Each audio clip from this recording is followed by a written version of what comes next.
Muy bien, vamos a comenzar entonces con esta pequeña clase complementaria en donde vamos a hablar de las otras fiebres hemorrágicas latinoamericanas.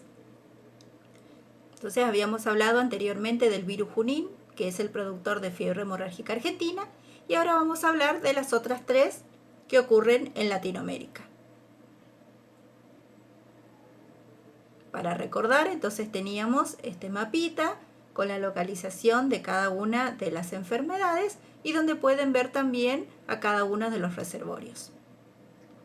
Vamos a comenzar con fiebre hemorrágica boliviana, también llamada o conocida como tifus negro, producida por el virus machuco. El primer caso de esta enfermedad se ocurrió en el 1959. Esta enfermedad también tiene un área endémica dentro de lo que es Bolivia y es en el departamento de Beni. Sin embargo, y como ya habíamos visto que ocurrió con fiebre hemorrágica argentina, el área de dispersión del reservorio también ha aumentado. Entonces lo que ven en rojo son todas las provincias que se encuentran en riesgo y es el área de dispersión del reservorio. Es decir, lugares donde no estaba antes y donde se encuentra actualmente. En este caso el reservorio es otra especie de Calomis, Calomis callosus, también conocida como laucha campestre, y que también, aparte de encontrarse en Bolivia, también se encuentra en el norte de Argentina, en varias provincias, también se encuentra en Paraguay y también en Brasil. Es una especie muy común en zonas alteradas por el hombre. Acá estamos hablando también de otra especie hábitat tolerante, pero que llega hasta un poquito más allá porque tiene hábitos antropofílicos. Puede encontrarse tanto dentro del domicilio como peridomiciliario. La cadena epidemiológica de la enfermedad o la epidemiología de la enfermedad es muy similar a lo que veíamos en fiebre hemorrágica argentina. El ciclo natural, la circulación natural del virus, se va a dar entre poblaciones naturales de Calomis callosus, tanto lo que es saliva, excretas, orina, y el ser humano va a adquirir la enfermedad principalmente por la inhalación de aerosoles y también a través de herida de la piel, contacto con material contaminado, con saliva o excretas del roedor, también por ingestión de agua o alimentos contaminados, con estas secreciones o excretas del roedor. Y en esta enfermedad sí está más determinada la probabilidad de transmisión de persona a persona. ¿Se acuerdan que en las consideraciones generales habíamos dicho que en todo lo que son fiebres hemorrágicas latinoamericanas, si bien estaba citada una transmisión persona a persona, era bastante poco frecuente? En esta enfermedad, sin embargo, sí ha sido reportada con mayor frecuencia. Sí, no es lo más común. Nuevamente, volvemos a repetir, la forma más común de adquirir la enfermedad el ser humano es por inhalación de estos aerosoles, pero sí han sido descritos en la literatura un mayor número de casos de transmisión persona a persona. ¿Cuándo se van a dar la mayoría de los casos? En las épocas de inundaciones, que en la región de Beni son bastante cíclicas. Sin embargo, en el último tiempo estas inundaciones cada vez son más frecuentes y son más abundantes, y esto se debe principalmente a la destrucción del hábitat natural. Estas grandes inundaciones lo que hace es que roedores que se encontraban en estas áreas silvestres se movilicen a la cercanía de los domicilios e inclusive puedan llegar a entrar en el interior de estos. Los últimos casos reportados de esta enfermedad también son bastante pocos y o por lo menos son bastante poco notificados. ¿Cuál es el problema también de la fiebre hemorrágica boliviana? Que ocurre principalmente en zonas selváticas, o sea, poblaciones que viven en áreas selváticas, y muchas veces las personas se enferman o mueren sin acudir a lo que son centros de salud. Principalmente porque no tienen centros de salud cercanos a esas poblaciones. Estamos hablando de poblaciones rurales muchas veces insertas en lo que es el medio de la selva, por lo cual se hace bastante difícil tener una buena notificación de los casos de esta enfermedad, y también hace que la gente que se enferma de esta enfermedad, valga la redundancia, se les sea muy difícil acudir a centros de salud. Como si fuera poco, y si no tuviéramos suficientes fiebres hemorrágicas latinoamericanas, en Bolivia, además del virus machupo, en el año 2008 aparece un nuevo virus que fue denominado virus Chapare, y que fue también, hay pocas notificaciones nuevamente, porque se encuentran en plenas regiones rurales, rodeadas de áreas silvestres. La mayoría de las personas que fueron afectados por este nuevo virus han sido poblaciones que se encuentran trabajando en cultivos de coca, o sea, trabajadores indígenas. Por lo tanto, es la misma problemática de lo que hablábamos anteriormente. Luego tenemos la fiebre hemorrágica venezolana, producida por el virus guanarito. El primer caso fue determinado en 1990 en la municipalidad de Guanarito. Lo que pueden ver en la imagen en el mapa es el área endémica en fucsia, y el área de riesgo, que también es el área de dispersión del reservorio, en color verde. La problemática de esta enfermedad, o tal vez el retraso del primer caso o del diagnóstico inicial de esta enfermedad, es que, o los especialistas suponen, que pudo haber sido confundida con casos de dengue grave, ¿sí? Con características hemorrágicas. Justamente el primer caso, que fue determinado en 1990, en un principio, o sea, ocurre dentro de lo que fue una gran epidemia de dengue con características hemorrágicas, por los cuales muchos de los casos de personas que habían o que estaban enfermas de fiebre hemorrágica venezolana fueron confundidas con dengue. Los últimos casos, por lo menos los últimos casos notificados o lo que se tiene en cuenta, han aparecido entre diciembre del 2015 y febrero del 2016. En este caso, el reservorio también es otro ratoncito silvestre denominado Sigodontomys brevicauda. Fíjense que, a la diferencia de los otros roedores que veíamos anteriormente, lo que también le denominábamos colilargos por justamente el largo de la cola, en este caso brevicauda nos da una idea de lo cortita que es la cola de estos roedores en relación al cuerpo.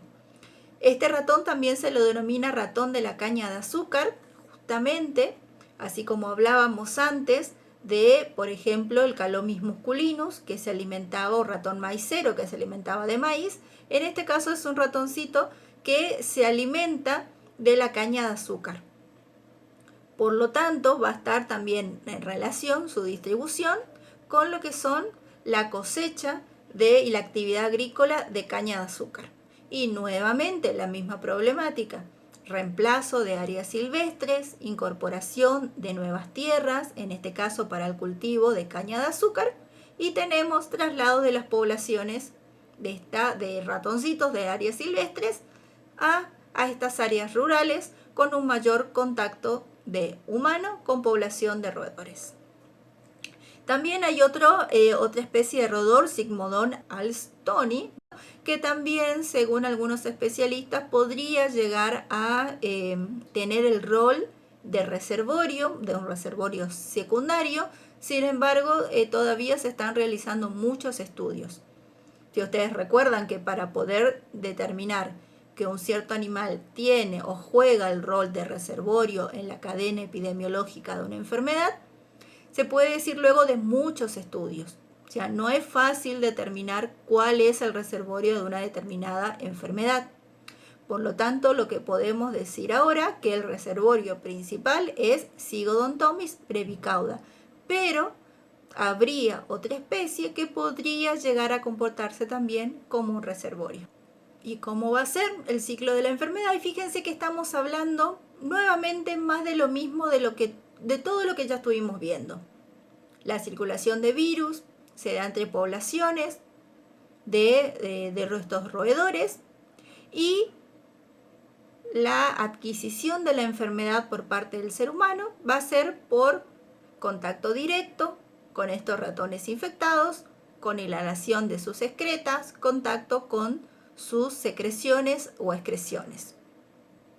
Lo que se sabe también, lo que se ha determinado de esta enfermedad, que tiene un comportamiento cíclico, ¿sí? Un comportamiento epidemiológico cíclico en el cual los casos se presentan entre periodos epidémicos entre 4 o 5 años. ¿Por qué ocurre esto? Y se relaciona con un mayor aumento de la población de roedores. Así que cada 4 o 5 años la población de roedores aumenta en un número tal que aumentan las probabilidades de adquisición de la enfermedad por parte del humano. ¿Sí? Eso es lo que se sabe hasta ahora de esta enfermedad, que también es un poco diferente de lo que veíamos de las otras enfermedades en donde se dan casos todos los años. En el caso de esta enfermedad no hay casos todos los años, sí hay casos cada 4 o 5 años. En el año 2016 también fueron notificados algunos casos. También es difícil la notificación de casos en ciertos países. O sea, todos sabemos lo que es la realidad en Venezuela, un país muy castigado y en cuestiones de salud, una gran problemática, y eso también hace que aumente la problemática con lo que son las notificaciones de ciertas enfermedades, como es esta fiebre hemorrágica venezolana, y también sea bastante problemático la toma de decisiones con respecto a la implementación de medidas de prevención y de control. Tengamos en cuenta que la única fiebre hemorrágica latinoamericana que tiene un tratamiento específico y tiene prevención es fiebre hemorrágica argentina. Las otras fiebres hemorrágicas que vemos hasta ahora no tienen ningún tipo de tratamiento específico. Por lo tanto, lo único que se puede hacer es un tratamiento de sostén si la persona acude a un centro de salud en las primeras etapas de la enfermedad. Con lo cual es muy difícil, y por eso también que hay una alta tasa de letalidad en todas estas enfermedades. ¿Qué podemos decir de fiebre hemorrágica brasileña? Y particularmente lo que podemos decir es que no se sabe nada, así de simple. La fiebre hemorrágica brasileña, producida por el virus Savia, el primer caso fue notificado en el año 1994 y hasta ahora actualmente solo se conocen 3 casos. Uno, el primero, que fue de una persona de la localidad de Savia, del estado de São Paulo, Brasil, y de ahí adquiere su nombre esta enfermedad. Y luego los otros 2 casos fueron técnicos de laboratorio e investigadores que tuvieron contacto, tuvieron accidentes con la manipulación del virus. El reservorio es desconocido, aunque se sospecha fuertemente por la secuenciación del virus Savia es muy parecido a lo que se conoce con los otros arenavirus latinoamericanos. Por lo tanto, se sospecha que podría llegar a ser también un roedor silvestre. Sin embargo, al haber tan pocos casos y al producirse la localidad de Savia está inmersa en lo que es la selva amazónica, se hacen muy difícil los estudios epidemiológicos. El ciclo también es desconocido, y eso es muy importante porque al desconocerse el reservorio, el ciclo de la enfermedad también se hace muy difícil de determinar. Con este virus Savia es hasta ahora todo intriga, todo preguntas, y si bien se están haciendo bastantes estudios, principalmente de universidades extranjeras que están trabajando en las áreas amazónicas no solamente para estudiar la fiebre hemorrágica brasileña, sino para estudiar otros virus que están emergiendo de esa zona. Es muy poco lo que se sabe y se está a la espera de nuevos descubrimientos. Entonces, como resumen, ¿qué podemos decir de todas las fiebres hemorrágicas latinoamericanas que vimos, tanto en el teórico principal, donde hablamos de fiebre hemorrágica argentina, con las 3 que vimos, o las 4, ya incluyendo el virus de Chapare, que es el último que se ha descubierto? ¿Qué podemos decir? Que en primer lugar son enfermedades que están hace mucho tiempo. Y cuando decimos hace mucho tiempo, están hace centenas de años, inclusive siglos.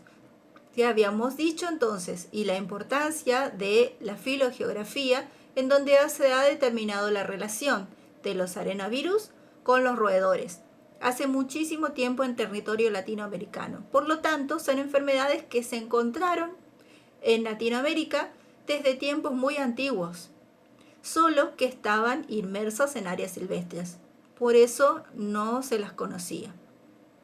¿Cuándo fueron? Cuando empezaron a hacerse conocidas y cuando el ser humano empezó a meter su mano. Cuando empezó la deforestación, cuando empezó el avance de la frontera agrícola, cuando hubo una movilización de las poblaciones silvestres, lo que hablábamos antes, roedores silvestres que antes se encontraban en pequeñas poblaciones y que fueron beneficiados por la acción del hombre, que le dio refugio, le dio alimento, le sacó a sus depredadores naturales. Por lo tanto, las poblaciones empezaron a crecer de manera explosiva. Estas poblaciones de roedores que se comportan como reservorios empezaron a ampliar su área de distribución, por lo tanto, y acto seguido con la ampliación de las áreas endémicas y ampliación de las zonas de riesgo. El incremento en la cantidad de roedores en intervalos de tiempos más cortos.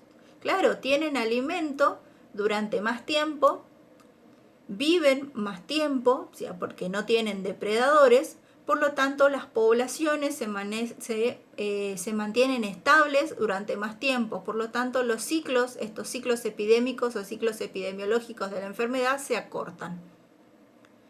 ¿Cuál es el otra gran alerta y gran luz roja que tienen los científicos, los investigadores y el personal de la salud que trabaja en estas fiebres hemorrágicas latinoamericanas? La adaptación de estos virus a nuevos reservorios. Entonces habíamos dicho que los arenavirus son recontraespecíficos. Si cada arenavirus tiene como reservorio a una especie, máximo 2 especies. ¿Qué está pasando? Y es lo que hablábamos con algunas fiebres hemorrágicas. Tenemos un reservorio principal, pero se están encontrando circulación viral en otras especies de roedores silvestres. Entonces, esos nuevos roedores silvestres en donde se están encontrando circulación viral, ¿pueden llegar a convertirse en reservorios principales también? Y eso se verá con el tiempo y con nuevos estudios. Pero también es una grave problemática, porque si estamos teniendo circulación de virus en varias especies de roedores y también con otra variable, que es estos roedores que actúan como reservorios tienen una alta capacidad de adaptación a los cambios. Se han adaptado a los cambios producidos por el ser humano, se han adaptado al contacto con el ser humano, a la presencia del ser humano, y en algunos casos se han adaptado y han cambiado su sitio de vida, digamos, al interior del domicilio o al peridomicilio. Entonces es una grave problemática. Y por otro lado, también sumamente importante, y lo que hablábamos también anteriormente, que es muy difícil controlar a estas enfermedades, porque es muy difícil y casi imposible, o podríamos decir imposible, erradicar a los roedores silvestres. Ya habíamos hablado de lo difícil que es establecer medidas de control de reservorios silvestres. E imaginemos lo difícil que puede llegar a ser establecer alguna medida de control en roedores silvestres en áreas rurales, pero que están rodeadas de selva o que están rodeadas de áreas naturales, de monte, de sabana, de selva, de yunga, etc. Si ya es difícil establecer medidas de control en roedores sinantrópicos, imagínense lo difícil que es y lo impracticable que es realizar medidas de control en roedores silvestres y más aún en los lugares donde se desarrollan estas enfermedades, en donde hay todo un contexto social, económico, político, que hace mucho más difícil que estas enfermedades se puedan manejar. Muy bien, entonces terminamos con lo que es esta temática de fiebres hemorrágicas latinoamericanas.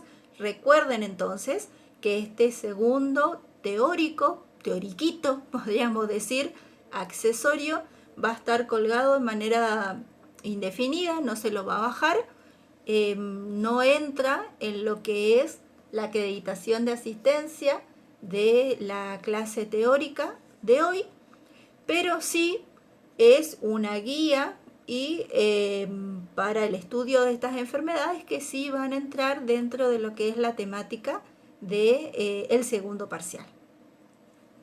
Cualquier duda, cualquier consulta, ya saben, pueden localizarme en el foro, en el día y en el horario correspondiente, o cualquier otro tipo de consulta, mensaje directo al aula virtual o mail al correo de la cátedra. Nos estamos viendo, o mejor dicho, nos estamos escuchando.